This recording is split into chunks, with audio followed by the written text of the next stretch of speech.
কি ভেবেছেন বলুন তো? কি শুরু করেছেন? আমার মেয়ের ফুলসজ্জার ঘর থেকে আমার জামাইকে পুলিশ টেনে হিঁচড়ে বার করে নিয়ে চলে গেল। এসবের মানেটা কি? কি ভাবছেন কি আপনারা? আপনি তো নিজে যাচাই করে গেলেন যে আমার জামাই আপনার ছেলে স্বস্তিক নয়, তাহলে কেন কেন এভাবে হ্যারাস করছেন আমাদের? এই হ্যারাসমেন্টের মানেটা কি? কি প্রমাণ করতে চাইছেন আপনারা? আপনি খুব হাইপার হয়ে গেছেন,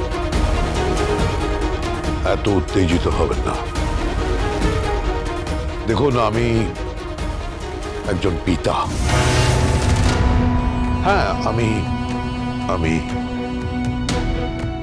স্বস্তিককে আমি নিজে যাচাই করে দেখেছি ওর শরীরে কোথাও কোনো বুলেট ইনজুরি নেই।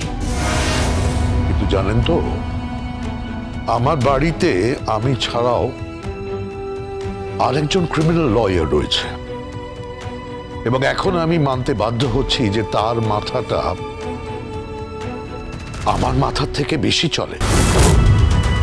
তার বুদ্ধি অত্যন্ত তীক্ষ্ণ, তার আইকিউ নিয়ে জাস্ট কোনো কথা হবে না। সে সার্জনের সঙ্গে কথা বলেছে, সে পুলিশের সঙ্গে কথা বলেছে, সে ফরেনসিক ডিপার্টমেন্টে কথা বলেছে, এবং কথা বলে জেনেছে যে শরীরের কোথাও কোনো অংশে যদি কসমেটিক সার্জারি বা প্লাস্টিক সার্জারি হয়, সেখানে কোনো স্কার থাকে কিনা, বোঝা যায় কিনা যে শরীরের ওই অংশে কি কোনো অপারেশন হয়েছে। ও এই নিয়ে অনেক পড়াশোনা করেছে, রীতিমতো পড়াশোনা করেছে। ও ডাক্তারদের সঙ্গে কথা বলেছে। জানেন, আসলে আমি খুব খুব বোকা বাবা একটা। তারপরে আমি খেয়ালই করিনি, এমনিতেই আমার ছেলেকে সামনে দেখে আমি ইমোশনাল হয়ে পড়েছিলাম, আমি খেয়াল করিনি। কিন্তু আমার বৌমা, আমার পুত্রবধূ খেয়াল করেছে। আমার চোখে ছানি পড়েছে। দিনে 5 বার 6 বার আমাকে চোখে ড্রপ নিতে হয়। আমার ভিশন ক্লিয়ার নয়। আর সেই মুহূর্তে আমার পুত্রবধূ, না সরি, প্রখ্যাত ক্রিমিনাল লয়ার গীতা মুখার্জি, যাকে লোকে বলে অ্যাডভোকেট গীতা LLB, সেই মুহূর্তে সজাগ হয়ে উঠেছে, এবং সেই সূত্র ধরে সে তদন্ত শুরু করেছে। সে একটা কথা বলে, জানেন, সে বলে যে ক্রিমিনাল ইনভেস্টিগেটরের সঙ্গে ক্রিমিনাল লয়ারের ফারাক একটা সূক্ষ্ম সুতোর মতো। এবং তারপরেই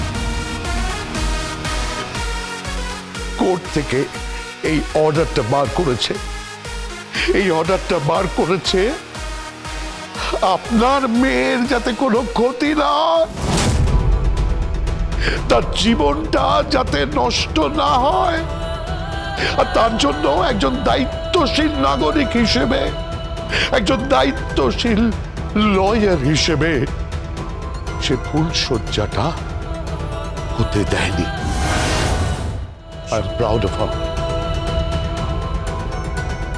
ও যদি সত্যি সত্যি স্বস্তিক হয়, তাহলে আপনার মেয়ের অবস্থাটা কি হতো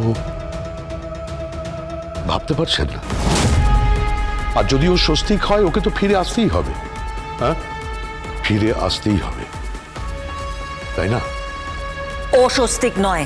তাই? আচ্ছা, ঠিক আছে, তাহলে আপনিই বলুন না। আপনি দেখেছেন আপনার জামাইয়ের মা, বাবা, কোনো আত্মীয় পরিজনকে? আপনি তার পরিচয়পত্র দেখেছেন? বলুন। আপনি তার আশীর্বাদের সময় কোনো তার আত্মীয় পরিজনের সঙ্গে কথা বলেছেন? বলুন বলুন, তার আশীর্বাদের সময় তার মা বাবা কাউকে দেখেছেন? আমি তাকে আশীর্বাদ করিনি। এই বিয়ের সম্পর্কে আমার বিশেষ কিছু জানাও ছিল না। বিয়ের দিন ছেড়ে যখন এসেছে আমি তখন তাকে বরণ করেছি। কি কি বলছেন আপনি? আমি ফোন রাখছি। রাখবে না?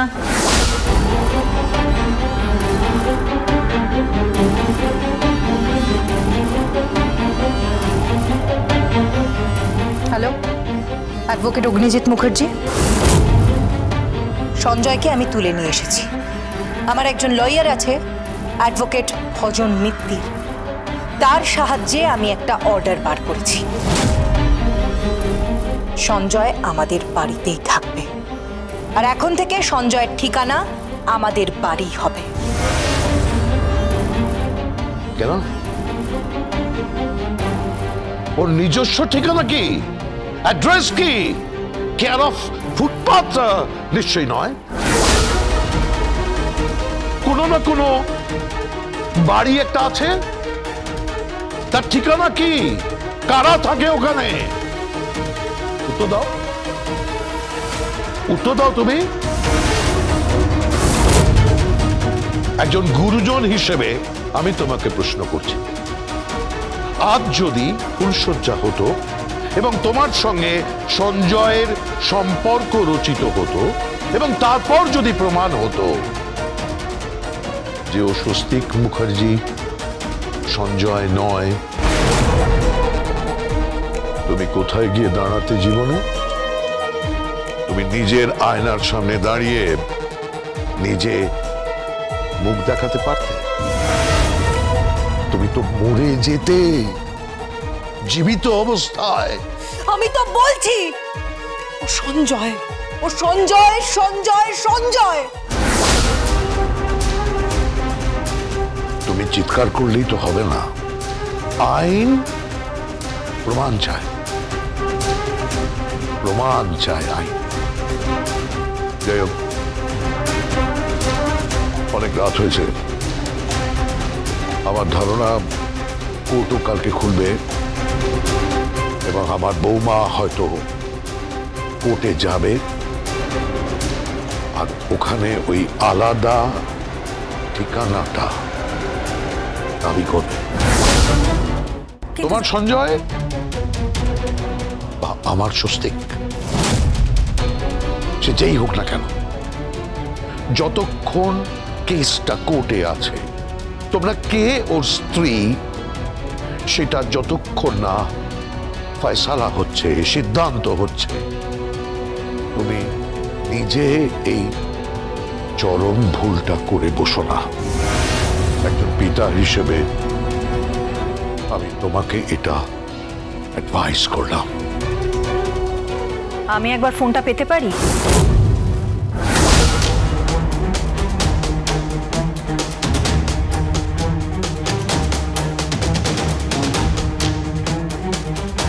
গীতা বলছি। আমার বাবা ঠিক কথাই বলেছেন, মানে আমার শ্বশুর মশাই, যা হয়েছে মঙ্গলের জন্য হয়েছে। আর কালকেই স্বস্তিক বাবুকে আমি ওখান থেকে তুলে নেব কোর্ট অর্ডারে। তুমি ভেবো না, আমি তোমাকে কথা দিচ্ছি, যতক্ষণ না প্রমাণ হচ্ছে যে ওই ব্যক্তিটি স্বস্তিক নাকি সঞ্জয়, ততক্ষণ পর্যন্ত না আমি স্বামী হিসেবে ওনার পরিচয় দেব, আর না তুমি স্বামী হিসেবে ওনার পরিচয় দেবে। কথা দিচ্ছি।